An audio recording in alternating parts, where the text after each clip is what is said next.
I wanted to share one more thought before I left. We just got through the Gospel according to Matthew, and I've been having this conversation in my thinking, my thought process. Moving boxes at work, and I'm reasoning through all the arguments in my mind about all of this, um, about Christ himself and who he means to people, or what he means to you, or who he is. Was he God or was he a man? Do you really believe him or not? And More recently, I was confronted with a.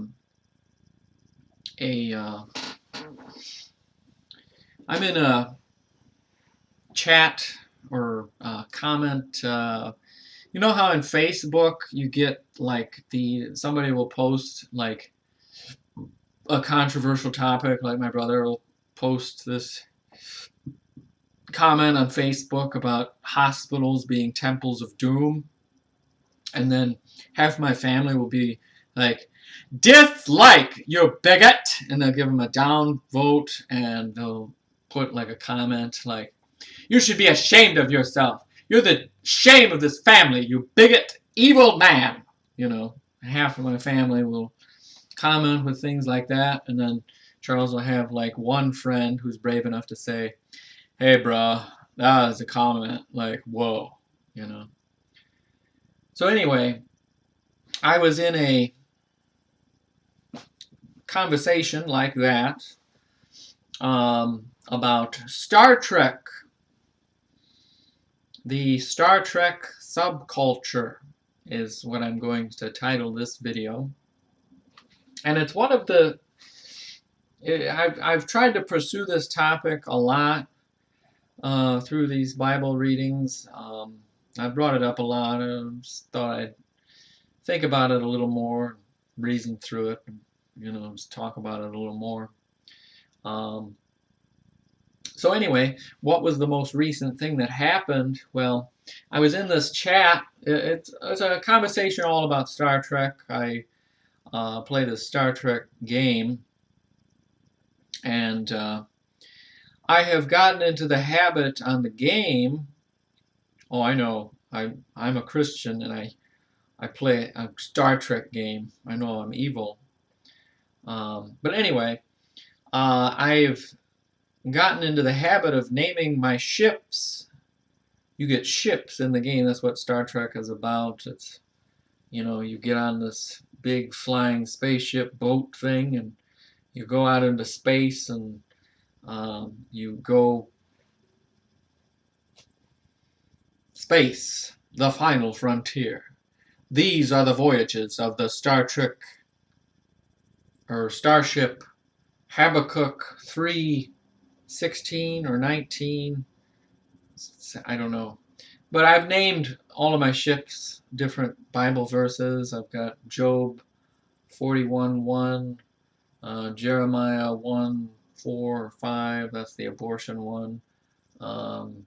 Exodus 8:20, Isaiah 5:20, Isaiah 1:18, or Revelation 3:18.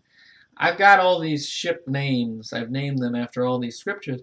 So when somebody sees me on the game, they see, oh, it's that Bible freak. Well, not talking to that bigot. But anyway, so I'm in this Star Trek conversation, Star Trek lobby, what do you call it, thread. Everybody gets to post. There's like over 30 people in the conversation talk. They're all about Star Trek. And I think people have started noticing that I've been doing this, naming my ships after Bible verses. I'm not very good at the game, so they see me in the Bible verses and they're like, oh, Bible verses, well, typical, and I'm not very good at the game, so it's like not very impressive what I accomplish, but they see that and they're like, well, see here in this lobby here, this is what they wrote. They're like, the Bible in this lobby is fiction. Okay. One guy said, I believe in Buddhism and science. That would be one of my former friends. That was his perspective, was Buddhism, and then science is typically, that's how Star Trek people are. They will cling to science and think it's all about science, and that there is no God. There's just some God particle maybe at the center of the universe that created everything, and maybe they don't even believe that. I don't understand, I would think they would at the very least admit the existence of some type of supreme being at the center of all of it, but they're in denial about a lot of that. But, so they insulted the Bible. They think the Bible is fiction. That was another thing that they said. And then there was also the emphasis on religion. They would relegate the Bible to religion, or Christianity is mumbo jumbo. Religion, it always goes back to religion. Christianity is just this religion. It's a feel good thing for people to feel good amidst the misery of uh, life in general. So you need the placebo of the religion of Christianity to be able to get through some of what we encounter on a daily basis. So they come up with that excuse, and they're so superior with their Star Trek scientific thinking, and they're so smart that they don't need a Messiah or a Savior. And so anyway, I didn't say anything. I think the conversation got shut down then, because then one of the leaders of the chat then said, we don't talk religion or politics in this chat. That's always been the rule. Religion. No religion in here. And how I try to respond to people, and what needs to be gotten through the great barrier between people today. Great Barrier, Star Trek V, search for God, see, but they didn't find him. They found this old crazy Santa Claus deity, electricity monstrosity that, why does God need a starship? So, anyway,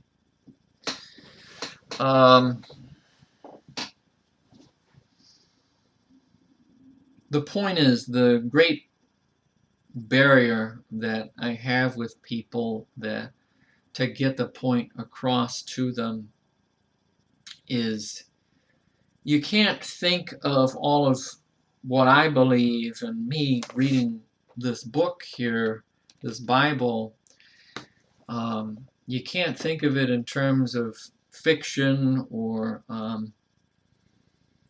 terms of science, or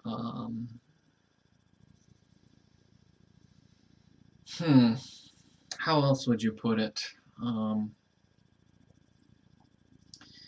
You have to think about it, or religion, that's the main point. That's how they dismiss it, as religion, because when you typecast it as religion, then you can dismiss it into all the failures of religion throughout history. Religion actually causes most of the problems today. Look at the Catholic Church and the Inquisition, or Roman Catholicism, and you could go on and on. I don't feel like pursuing any of that.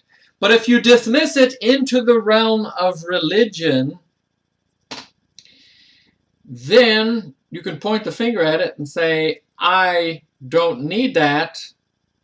I only want the science and the fact and the, of course, justifying my sin also, because if you put it in the realm of religion, then it becomes compromised, because usually the religion is compromised. But if you put it in the realm of a person or a relationship, like, let's put it in the realm of not religion and politics, but in the realm of me talking to another human, to another person. Maybe not even human, maybe he's an alien. Maybe he's a being. Maybe it's just me having a conversation. You know, that's what this is here, you know, and you kind of see my shadow over here. Isn't this fascinating how this just accidentally ended up looking like this? Doesn't it kind of look like that? Like I'm having a conversation with myself, but I'm not really. I'm having a conversation with God here. You don't even realize that. But if you put it in that capacity, that's when it becomes interesting. That's when you can really start opening up to the reality of Christ and who he is, why he came down, why he did what he did, and his grace, his mercy, his power, and how he holds everything together, you know. Apparently you can't be a Star Trek fan these days and be a believer in Jesus Christ at the same time. Like, that's how Star Trek has come. It's come to that point. Like, I mean, that was always the idea of Gene Roddenberry, the original maker of it. He wanted it to be this inclusive. Yes, Jim, you are correct. It's always been this liberal thing, Star Trek. But I don't think Gene Roddenberry would have gone in the direction that it has gone, you know? I think there were some barriers where he would have said, no, this is not right, you know? There's a difference between inclusivity and a liberal back then versus how a liberal is now. It's like night and day. It's a very different Star Trek than what we saw back in the original series or even in the Kirk films. It's a whole different thing now. It's been hijacked. It's not the same thing. And if you go to a channel called Acts, I think it's Act 17 Apologetics, there's a guy there that argues that Star Trek was everybody in the future was Christian, because there was an episode in the original series where Uhura says the Son of God. And that's what the video or the episode, they land on this planet and it's basically a recreation of the Roman Empire and the gladiator stuff. And I think they have to end up fighting in some gladiator fight. You know, they probably had the props from Spartacus and they just used those for the episode. But anyway, in the episode, there's also that going on at the same time, that there's a belief in the Son of God and not the Son God, the Son of God is what Uhura ends up saying at the end of the episode. So there's a Christian overtone even all the way back then. They were hinting about that. So my hobby got hijacked. Now today it is a vehicle for Satanism and wokeness and the left and communism. And so I exist in the old Star Trek. The new Star Trek I don't even bother with because of all of that. So I'm not really a fan. So, but that would be how I would like to communicate with a Star Trek person today. I would advise you to maybe, I'm not saying, I'm not insulting you and I'm not arguing against science. There's a lot of great science and lots of cool stuff in Star Trek, but I'd like you to approach it in the sense of you establishing a personal relationship with Jesus Christ. And to think about it in terms of that, you having a conversation with the Son of God. And when you read through the Gospel of John or any of the Gospels, start there. Start in Matthew, Mark, Luke, or John, preferably maybe John, I don't know. And just think about it in terms of that. You talking to the man, talking to Christ, and asking him, God, what would you have me do with this life? Is it all about Star Trek? Is it all about science? Is it all about just enjoying the life for myself? Or is there something more I'm supposed to be doing with others or for others and through you in your name, And think about all that Christ did. As you read these Gospels, you think about that, Wasn't he like the ultimate away team? Like, imagine if McCoy came down to this planet and he used his little tricorder thing, and just went along healing everybody. Wouldn't that be just incredible? Alex, that interferes with the prime directive. You can't interfere with a culture that's, all that stuff, whatever. But isn't that what he's doing, and he's showing everybody the way, showing people the way toward God and to true love and peace and life. See, the new Star Trek subculture is all about like war and racism and division between people. It's not about striving toward greatness or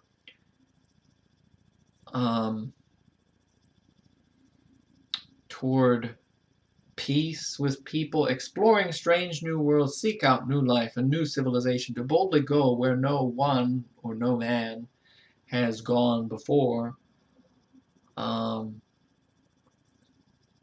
what are they trying to establish as they go forth, Are they handing out something good to people, or are they handing out something that just divides people further? That's what the new Star Trek is all about, is propaganda toward racism and division between people and hate. That's what the new Star Trek is all about. The old Star Trek was all about something unrealistic through man. Man today, that's another thing. You look at Christ. Is Christ perfect? Yes, he is. We look toward him. And if you're establishing a personal relationship with him, you look at him and you're looking at the ideal of what you would want. The Bible convicts you of that and says this is who you go to. This is the example he's setting in these Gospels. And this is what we should be striving for between people. As you land on these different planets, as you live your life daily, and you drive from place to place on this planet, you meet strange new people, strange new worlds. This is the latest show that's coming out. I'm not too interested, I'll just watch the original series again whenever I get the chance. Haven't lately, haven't had a lot of time to do anything. But Christ sets the example. It's not the religion. It's not Catholicism. It's not Buddhism. It's not science. That's your religion. Evolution is your religion today. Now, real science is factual and can be tested and proven. That's real science today. I'll agree with you on that. But testable, factual things, as far as evolution, that's your religion today. That would be put in the same category. Now, Christ is a person. And what I ask people to do and to look past the religion. Look to Christ, look to Him to be saved. And through Him, you establish the law of Christ, and He sets the standard for how we should be living and how this should play out. That's what I would be seeking to convey to people rather than just dismiss it and say, well, Christ is just a religion, or substitute in the phrase Christianity. The way Christians are today, I don't even, I completely see where the Star Trek people come from. Like my family, for example, my uncle and his daughter. His daughter is the atheist. Oh, the atheist. But she would cling to science, and she gets mad at us whenever we bring up anything. But she'll put us into the compartment of Christianity. So you put them in the religious category.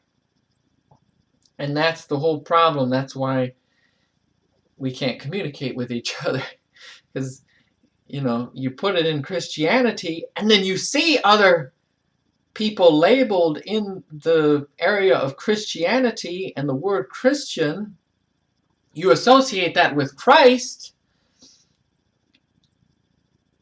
And then so many of them are in this religious hypocritical standpoint that, of course, it's completely stupid to her, And I agree with her. It is so stupid. This is all so stupid.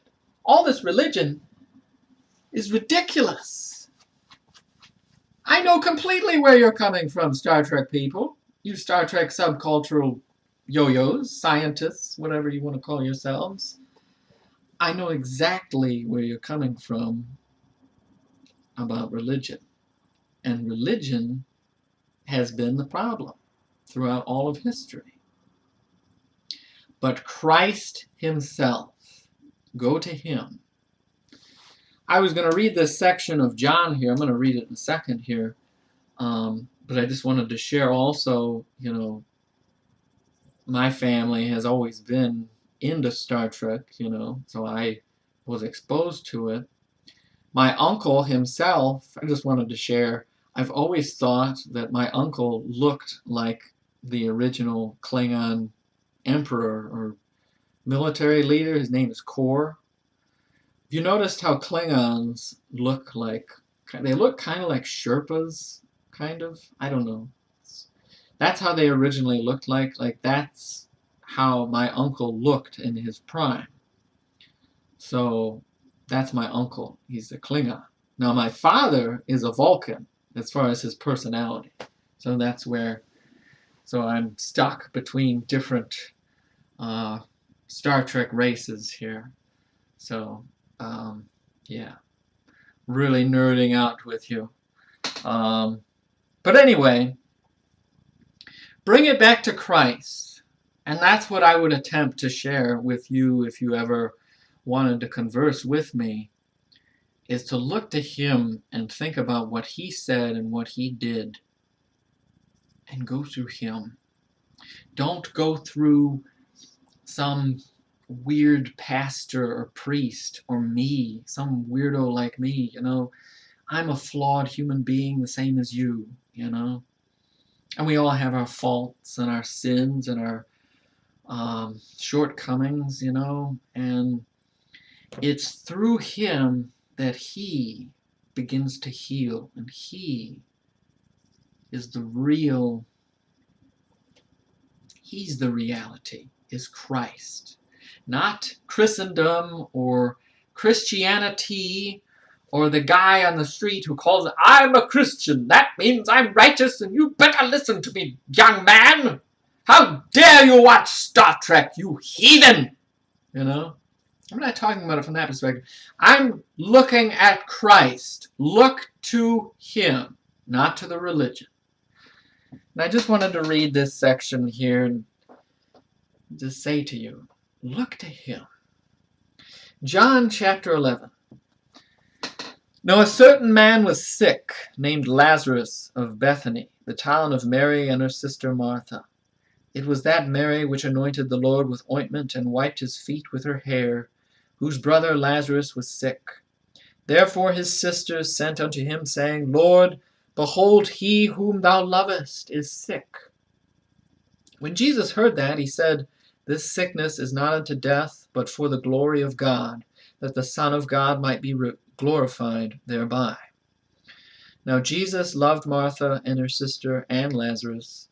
When he had heard therefore that he was sick, he abode 2 days still in the same place where he was. Then after that saith he to his disciples, Let us go into Judea again. His disciples say unto him, Master, the Jews of late sought to stone thee, and goest thou thither again?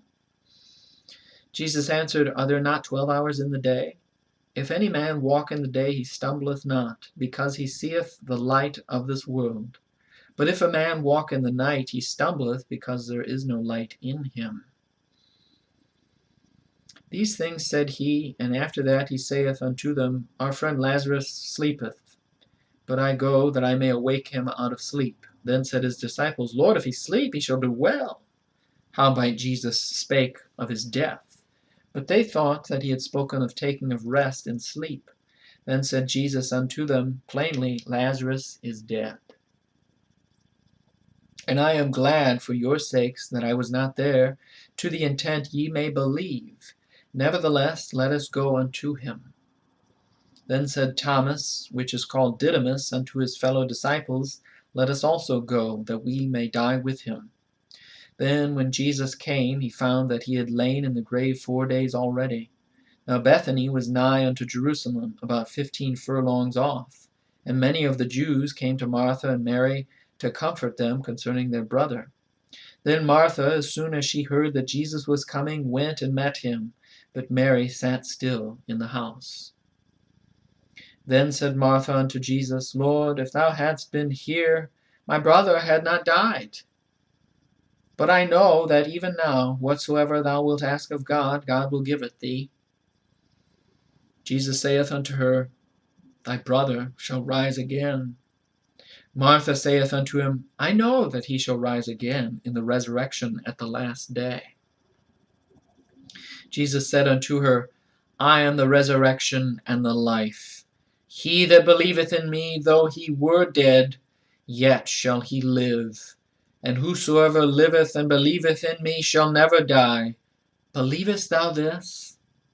She saith unto him, Yea, Lord, I believe that thou art the Christ, the Son of God, which should come into the world. And when she had so said, she went her way and called Mary, her sister, secretly, saying, The Master is come and calleth for thee. As soon as she heard that, she arose quickly and came unto him. Now Jesus was not yet come into the town, but was in that place where Martha met him. The Jews then, which were with her in the house, and comforted her, when they saw Mary, that she arose up hastily and went out, followed her, saying, She goeth unto the grave to weep there. Then when Mary was come where Jesus was, and saw him, she fell down at his feet, saying unto him, Lord, if thou hadst been here, my brother had not died. When Jesus therefore saw her weeping, and the Jews also weeping, which came with her, he groaned in the spirit, and was troubled, and said, Where have ye laid him? They said unto him, Lord, come and see. Jesus wept. Then said the Jews, Behold how he loved him. And some of them said, Could not this man which opened the eyes of the blind have caused that even this man should not have died? Jesus at the grave of Lazarus. 38. Jesus therefore again groaning in himself cometh to the grave. It was a cave, and a stone lay upon it. Jesus said, Take ye away the stone. Martha, the sister of him that was dead, saith unto him, Lord, by this time he stinketh, for he hath been dead 4 days. Jesus saith unto her, Said I not unto thee, that if thou wouldest believe, thou shouldest see the glory of God? Then they took away the stone from the place where the dead was laid, and Jesus lifted up his eyes and said, Father, I thank thee that thou hast heard me, and I knew that thou hearest me always. But because of the people which stand by I said it, that they may believe that thou hast sent me. And when he thus had spoken, he cried with a loud voice, Lazarus, come forth! And he that was dead came forth, bound hand and foot with grave clothes, and his face was bound about with a napkin. Jesus saith unto them, Loose him, and let him go. Then many of the Jews which came to Mary and had seen the things which Jesus did believed on him. But some of them went their ways to the Pharisees and told them what things Jesus had done. It's about him. It's not about religion.